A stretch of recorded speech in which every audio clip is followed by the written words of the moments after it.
ভারতের গৌতম আদানি, এই গৌতম আদানির একটা পাওয়ার প্ল্যান্ট আছে যেটা ভারতের ঝাড়খণ্ডে অবস্থিত। এই পাওয়ার প্ল্যান্টে প্রতিদিন 1600 মেগাওয়াট বিদ্যুৎ উৎপাদন হয় এবং এর পুরাটাই বাংলাদেশে আসতো। এখন যেটা হয়েছে যে আমরা শুনেছি তারা আমাদের কাছে টাকা পায়। কত টাকা পায়? $80 কোটি বাকি পড়েছে। $80 কোটি মানে তো বাংলা টাকায় করলে কত হবে বুঝতে পারছেন।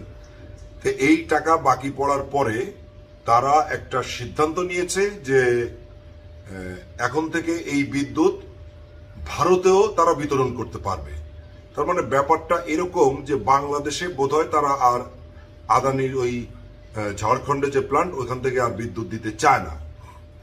এখন আদানির সাথে আসলে যে চুক্তিটা হয়েছিল সেই চুক্তিটা কিন্তু আমরা মানে বাংলাদেশের মানুষ অনেক পরে জানতে পেরেছে। যাই হোক, কিন্তু আদানির বিদ্যুতের দাম কত সেটা একটু আমাদের না জানা দরকার।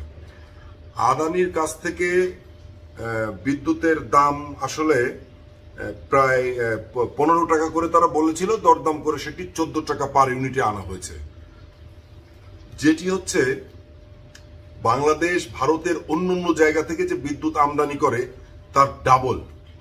কেন ডাবল?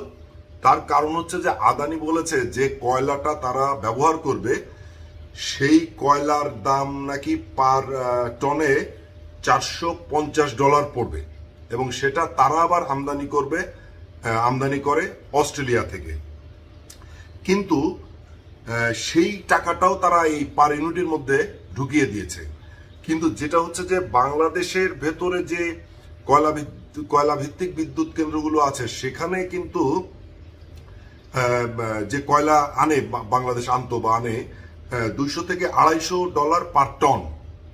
তার মানে দেখেন ডাবল কয়লার দাম তারা ডাবল নিচ্ছে এবং সেই ডাবল দাম তারা বিদ্যুতের মধ্যে ধরিয়ে দিচ্ছে। ধরিয়ে দিয়ে প্রায় বিদ্যুতের দাম পড়ছে 14 টাকা পার ইউনিট। কিন্তু যেটা দেখা গেছে যে এই 1100 মেগাওয়াট বিদ্যুৎ আমদানি করে 2021-22 সাল থেকে 6 টাকা থেকে 8 টাকা আমদানি করে বাংলাদেশ। কিন্তু 1100 মেগাওয়াট বিদ্যুৎ 1913 সাল থেকে আমদানি শুরু করে এবং সেগুলির 13 সাল থেকে 21-22 সাল পর্যন্ত দাম পড়েছে 6 থেকে 8 টাকা। তাহলে চিন্তা করেন যে সেখানে আদানির বিদ্যুতের দাম আমরা 14 টাকা করে নিচ্ছি। তাহলে এই যে বিদ্যুৎ আমরা জানি যে গত 1-1.5-2 বছরের মধ্যে কি পরিমাণে বিদ্যুতের দাম আমাদের বেড়েছে এবং আমরা জানি না দফায় দফায় বেড়েছে। অনেকে বলেছেন বা আমার নিজেরও হয়েছে যে ঈদের সময় বাড়িতে গেছি 10 দিন আমরা হয়তো বা 8 দিন 10 দিন বাসায় নেই, কিন্তু বিদ্যুৎ বিল এসছে অনেক টাকা, যেটা আগে আসতো না। যা আসতো তার ডাবলের মতো আসতো এবং প্রত্যেকটা মানুষের ক্ষেত্রে তাই দেখেছি কি ভাই এত বিদ্যুৎ আসে কেন। তো এখন এই যে উৎপাদন খরচটা 2005-06 সালে বাংলাদেশ বিদ্যুৎ উৎপাদন খরচ ছিল কত আমি লিখে রেখেছি। উৎপাদন খরচ ছিল 2.5 টাকা। 19 সাল পর্যন্ত 6 টাকার নিচে ছিল কিন্তু উৎপাদন খরচ। তারপরে কত আসে? তাহলে অ্যাভারেজ যদি করা হয় যে আদানির বিদ্যুৎ 14 টাকা আর আমাদের এইখানে দিয়ে অ্যাভারেজ করলে করা হয় 11 টাকা 8 পয়সা। এই 11 টাকা 8 পয়সা কেন? সেটা হচ্ছে যে ওই আদানির বিদ্যুৎ 14 টাকা করে পার ইউনিট কিনতে যে আমাদের এখানে যে এদিকে 6 টাকা থেকে 8 টাকা আছে, এই টাকায় এভারেজ করার পরে দাম পড়েছে 11 টাকা 8 পয়সা। এখন এই যে 1600 মেগাওয়াট বিদ্যুৎ তারা আমাদেরকে দিত এত টাকার বিনিময়ে, এখন তারা দেবে না। আচ্ছা, না দিলে কি হবে? খোলা বাজারে বাংলাদেশ যদি অন্য জায়গা থেকে বিদ্যুৎ আনে, মানে আদানি বাদেও ভারতের অন্য প্ল্যান্ট থেকে বিদ্যুৎও কিন্তু বাংলাদেশ কেনে এর অর্ধেকে, তাহলে আদানির সাথে কেন আমাদের এই ব্যবসাটা করতে হবে? আদানি দিতে চায় না, আমরাও বাদ দিয়ে দিই, এটা কোনো সমস্যা না।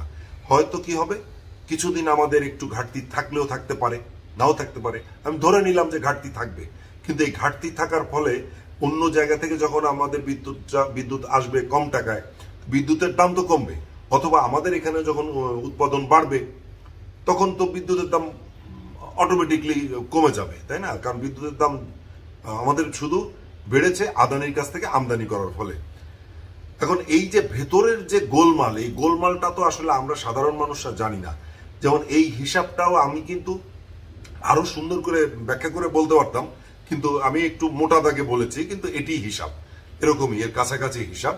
তো আদানি দেবে না, আমরা জানি যে আদানি হচ্ছে ভারতের যে এখন প্রধানমন্ত্রী নরেন্দ্র মোদীর ভীষণ যে কাছের 2-3 জন বড় বড় ব্যবসায়ী আছেন যারা তাকে নানান দিক থেকে সাপোর্ট দেয়। এটা ভারতের বিরোধী দলরাও বলে, আমরা রাহুল গান্ধীর মুখে শুনেছি, অন্যান্য নেতাদের মুখে শুনেছি যে আদানি যা বলে ভারতের প্রধানমন্ত্রী মোদী তাই করে।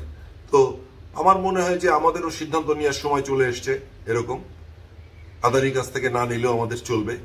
সবাই ভালো থাকবেন, সুস্থ থাকবেন।